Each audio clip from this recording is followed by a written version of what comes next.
Te pnie wyglądają jak pozostałości po katastrofie. To jezioro Kaindy w Kazachstanie.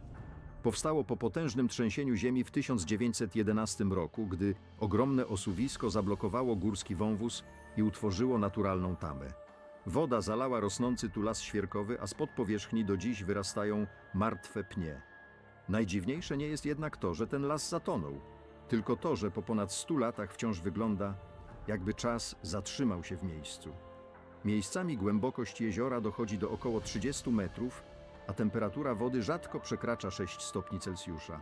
Ta lodowata głębia spowalnia rozkład drewna i pomaga zachować zatopione drzewa. Kaindy nie wygląda więc jak zwykłe jezioro, bardziej jak kapsuła czasu po katastrofie sprzed ponad wieku.